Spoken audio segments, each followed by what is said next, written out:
Hello, my name is Dr. Caudle, and I'm going to be talking about weight loss.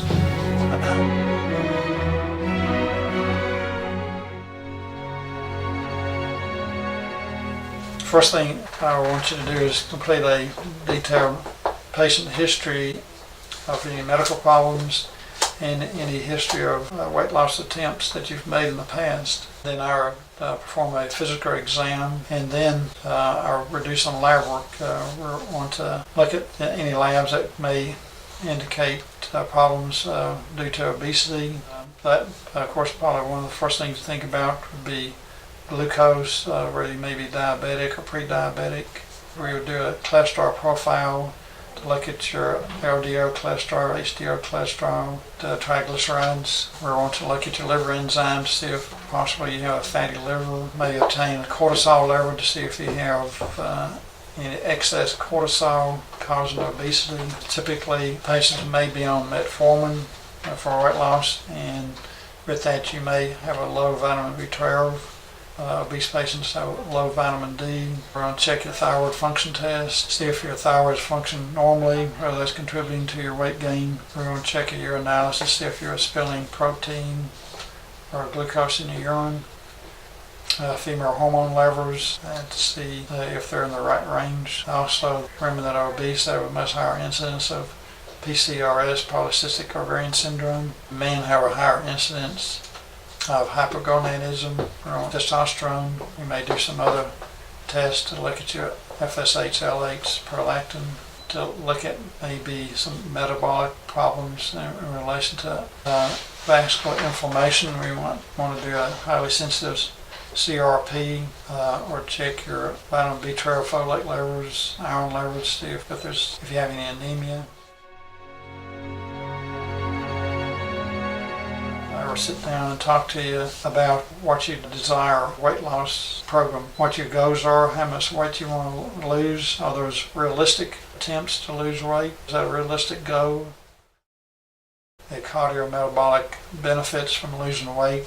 Studies are shown that if you lose 5 to 10% of body weight, that you have an improvement in your insulin sensitivity, diabetic profile, you lower your blood pressure, there'd be less strain on your heart, improvement in your lipid profile.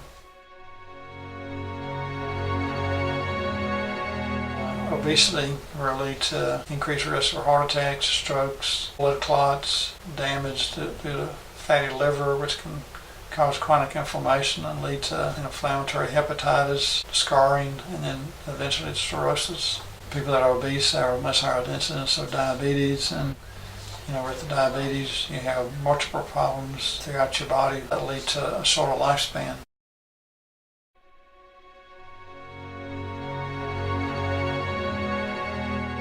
When we talk about weight loss, generally you look at two categories: food, calories that you consume, you put into your mouth, and the calories that you expend as energy.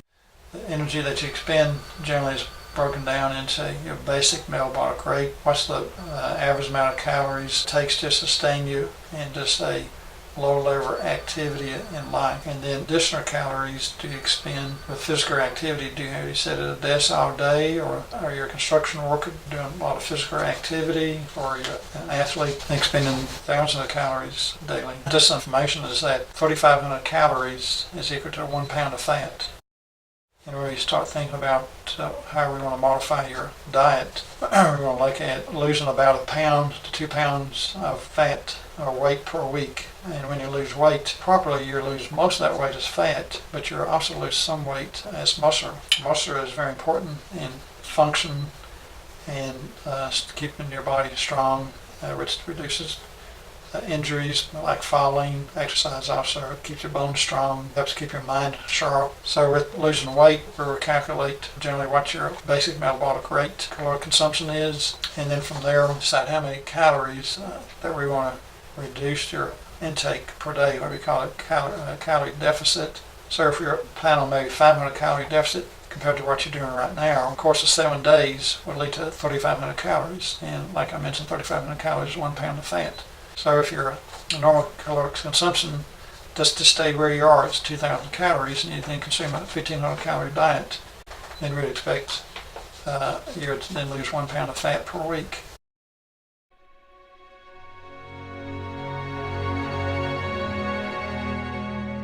When you have obesity, you also have increased risk of cancers. There's about 12 different cancers that are increased with people that are obese. And we typically think about breast cancer, colon cancer, that's increased with obesity, but there are 10 other cancers that are increased with obesity. In order to lose weight, you're going to have a lifestyle modification. Doing what you're doing now obviously hasn't worked, otherwise you won't be coming here for treatment. If you think of a diet as a beginning and an end, which allows you to lose weight, but then you go back to your normal lifestyle, then you can do what so many other people have done. They just kind of yo-yo in life. They lose weight, and then they go back to what they were doing, and they gain it back, and you just yo-yo back and forth, and you've never really obtained a long-lasting result. So we're going to talk about those changes that you need to make, and those changes have got to be durable and tolerable. It's got to be something that you can learn to enjoy and do, and not such that you want to give it up as soon as you got into your maintenance weight.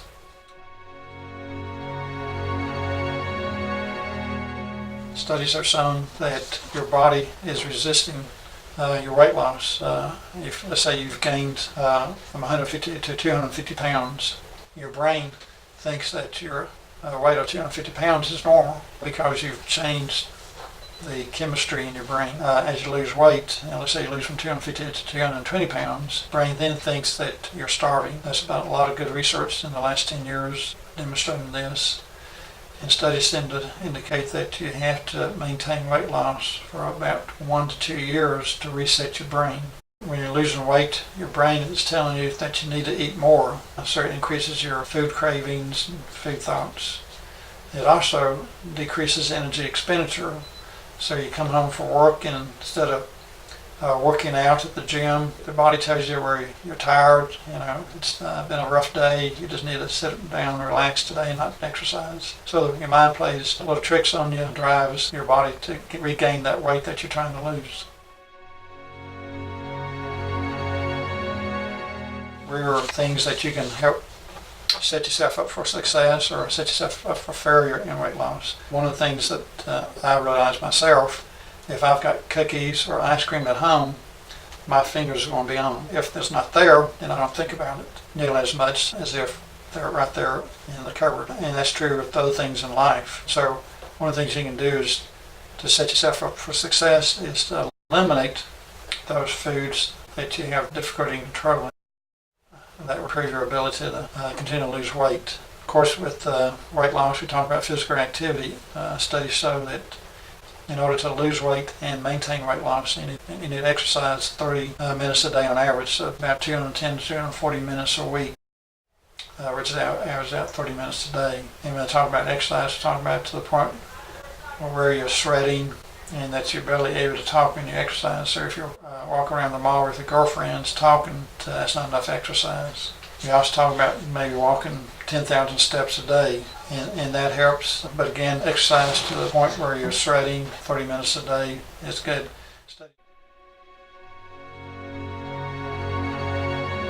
Barriers to you being successful in losing weight. It may be your job, maybe your relationships, maybe stress with family. So we can talk about those barriers and how you can try to resolve those or modify them so that you can lose weight.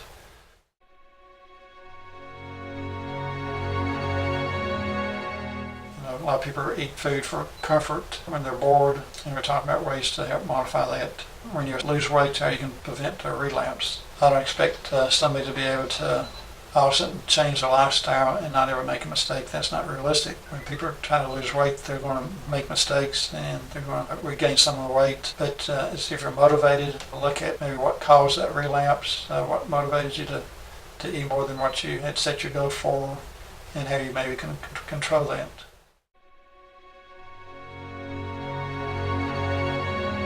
Studies have also shown that the more that you have your weight goes in front of you, something that you look at every day for your much greater success. And that's been demonstrated that if you go to the doctor more frequently doing the weight loss, you'll be more successful.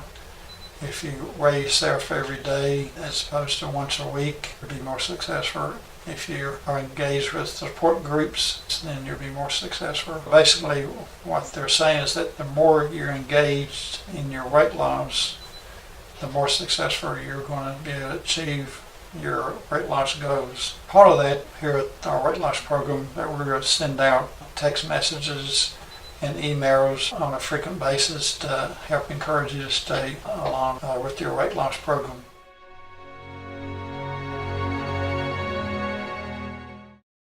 We're also going to consider medication in treating weight loss. The FDA approves weight loss medications if you lose between 5 and 10% of your body weight, and they use that criteria because if you lose that much weight, then you help alter your cardiometabolic profile and risk factors. Most people are not happy losing 5 to 10% of their body weight. If you expect the medications to do everything for you, then you're going to be a failure. You still got to do the hard work. Medications are an aid, and they'll help you obtain your weight loss goals, but they by themselves will not be successful. We'll look at your medications. Some of your medications may actually promote weight gain. If you're on those types of medications, then we'll maybe make suggestions on alternative medications that you can use to achieve the same purpose. But generally, we consider the criteria for treatment with medications is if you have a BMI of 27 and a comorbidity such as joint problems, diabetes, high blood pressure, hyperlipidemia, things like that. Or if you have a BMI 30 or greater, whether you have a comorbidity or not. Of course, one of the major aspects of weight loss is changing your dietary habits. You see a lot of diet programs advertised on TV and in the media, in books. Studies have shown that on average, it doesn't matter what kind of diet you use, if you do it correctly, you're going to lose weight. Some diets are better than other diets. Diets that I like are the American Cancer Society diet, which is a plant-based diet. You still eat meat, but with that type of diet, you have 3 or 4 servings of fresh fruits and vegetables, a medium portion of complex carbohydrate, and a small portion of meat. It's something to reduce your risk of different cancers and help with weight loss. One of the things to consider is that when you eat foods the foods that have a calorie content, so if you eat, let's say, raisins, which has a lot of sugar in them, you have to eat a lot of raisins to fill up your stomach. If you eat grapes, then grapes have a lot of water content in them. You don't have to eat as many grapes to fill up your stomach. As your stomach fills up, then it sends messages to the brain. Those messages are weak, and we usually don't listen to them. In order to listen to your stomach speak to your brain, you can't be engaged in other activities. Typically, if you're watching TV and eating, you're working on the internet, reading a book, and you're focused on those activities and you're not listening to your stomach speak to your brain. We want to eat to the point that we feel satisfied. But if you're engaged in other activities, then you don't hear your stomach until your stomach is shouting to your brain. And that's when the point where you're stuffed and bloated and you've overeaten. But then it's too late. You want to pick up those cues over in your stomach and speaking to your brain. Other diets that are going to be a very good benefit for your general health, the Mediterranean diets, Atkins diet.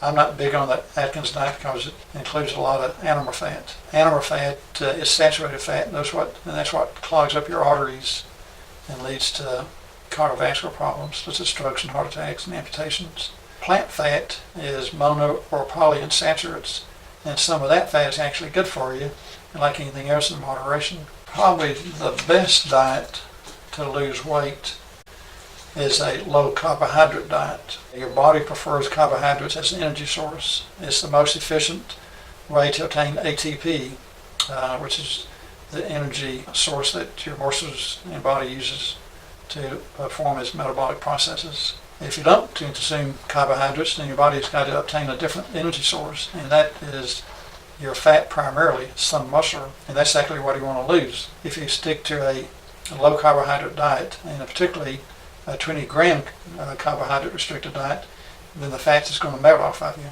Where you lose the fat, but because the fat is not as efficient, you have to use additional energy to metabolize that fat, so you lose some additional fat in that regard. And then the third thing that it does is that when you use fat, you go into ketosis, produce ketone bodies, and those go to your brain and help decrease your sense of hunger and food cravings. The HCG diet advertised a lot. The FDA, the Mayo Clinic, the American Society of Bariatric Medicine don't recommend the HCG diet. There's no study that's been demonstrated to prove that it does any good. Some people are sure by it, but Dr. Simmons, who first wrote about the diet, I think in the 50s or 60s, combined it with a 500-calorie diet, which is a semi-starvation diet. The FDA, Mayo Clinic, and the major societies don't recommend anything less than an 800-calorie diet. 500-calorie diet is semi-starvation, and there are more potential complications, side effects from it. If you're doing a 500-calorie diet, then you're going to lose weight, whether or not you take an HCG or not. I've had individuals swear that the HCG diet made a big difference in their life, and I'm not opposed to giving HCG if for some reason they think that it would be beneficial and help you lose weight. Personally, I'm not sure it offers any benefit. There are no risk factors for taking HCG for the time that you'll be on an HCG diet. When we're talking about carbohydrates, we're talking about where the country started getting obese. The FDA changed their dietary recommendations in the 1970s. Practically all the carbohydrates that you wanted to eat reduced fat intake. They wanted to reduce fat because they thought it led to heart attacks and strokes because of the rich diet that Americans consumed, particularly in the 50s and 60s. And they're correct in regards to animal fat, but they're not accurate when it comes to plant fat. And they were also wrong in promoting carbohydrates. And that's when obesity really started taking off in this country. You know, people also talk about where we're less active than we used to be, more sedentary, and there's no doubt that's contributed to it. But if you look at the rate of obesity, cardiometabolic complications that come from it, that starts off in that time period. And when we talk about carbohydrates, a lot of things we eat, particularly white breads, pasta, white rice, potatoes, besides all the cookies, pies, cakes, ice cream. Basically all that's sugar, the rice, potatoes, basically nothing but sugar molecules strung together in the body. Breaks it apart easily. It spikes up your blood sugar, and then your insulin chases the blood sugar, drives it down, but it overshoots. Then you get kind of sleepy and lethargic, and that's due to the insulin reaction. Carbohydrates don't last long in your stomach. In a couple of hours, they're gone, and you're hungry again. So eating foods that have maybe some plant fat, fiber, protein, helps slow down emptying of your stomach, and the food lasts longer, and you have less sense for hunger.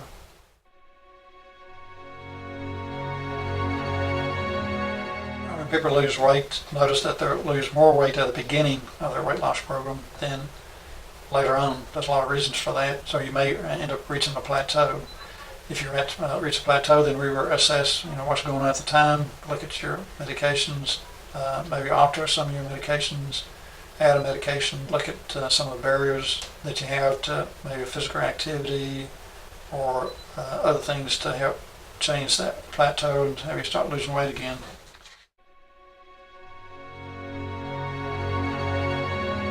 I've had patients come in and say, Doc, I hardly eat anything all day long. As we delve into their diet history, they're consuming, maybe a couple thousand calories in liquid drinks. And those are empty calories, they're high in sugar content. And so you don't have to eat much solid food during the course of the day to gain weight. Studies have looked at also the artificial sweeteners. Most studies suggest that artificial sweeteners will promote weight gain. One mechanism may be that artificially sweetened, it sends a signal to your brain that you're going to have a sugar load. And so the body then sends out hormones and messages to tell the rest of the body to get ready for a sugar load. But then it doesn't come. And so the body then gets nervous and anxious and then sends out messages that you got to eat because they've already sent out messages to be ready for food, and you have to consume the food in the same quantity that they've been prepared for. So then it encourages you to then eat, but it seems like it occurs 3 or 4 hours later, so it's hard to time together. In one study, they took 10 college students that fed them all the pizza they wanted with regular Coke, and another 10 group of college students all the pizza they wanted to drink with Diet Coke over a 1-week period. And at the end of the week, the 10 college student group that had the pizza and the Diet Coke actually consumed more calories than the group that had the regular Coke.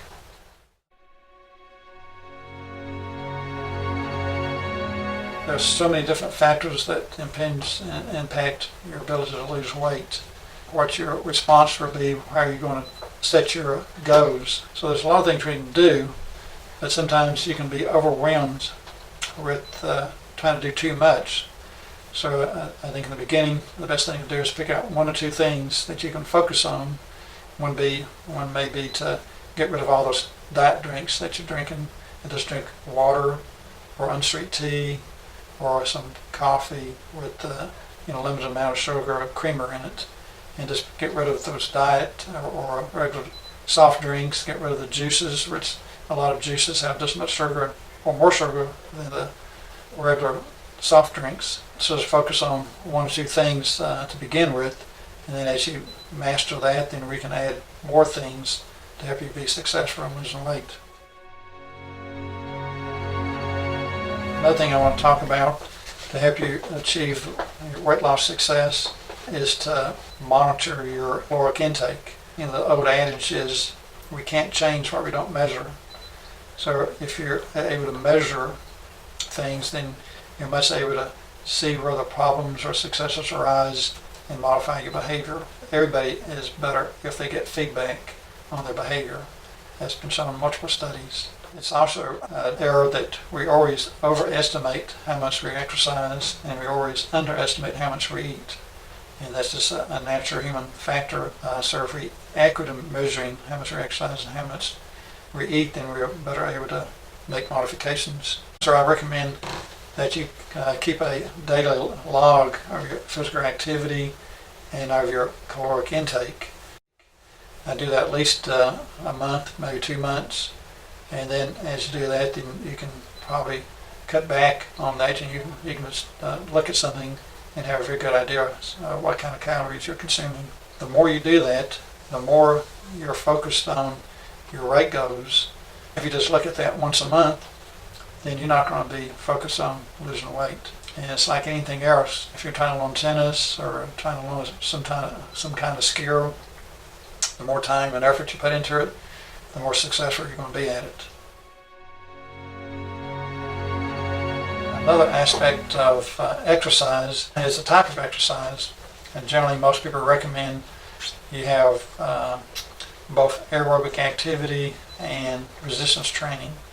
Resistance training is where you focus on building up your muscle mass, like lifting weights or calisthenics or some of these aerobic programs you find on TV, with aerobic activity that you see in some of these classes at the health centers locally or on the website. During a lot of fast physical activity, you're going to expend a lot of calories. And so you're losing a lot of calories. That helps your cardiovascular system and your brain and wound healing and everything, skin. And that's an excellent way to lose weight. Another way, which is also important, is resistance training. And that's where you build up your muscle mass. Say weightlifting or using weights of some sort. Or with that, it takes more energy to keep your muscles alive than it does your fat. So the more muscle mass you have, the higher your basic daily caloric requirements are. So if you have low muscle mass, maybe your caloric requirements may be 1,400. As you increase your muscle mass, it may increase to 1,800 or 2,000. So if you're consuming a 1,500 calorie diet and your requirements are 1,300, then you have a much greater chance of gaining weight. Now if your daily caloric requirements are 2000 because you've got more muscle mass, then you could be eating the same food but losing weight. Also, muscle mass it helps you in so many different ways. It helps strengthen your tendons, your ligaments, your bones, makes you more stable, less chance of falling, injuring yourself, fracturing a bone. Exercise helps regenerate brain cells, so it helps in so many different ways. I feel that we have an excellent weight loss program at the Caudle Center for Wellness. I appreciate your attention and look forward to treating you to a full recovery.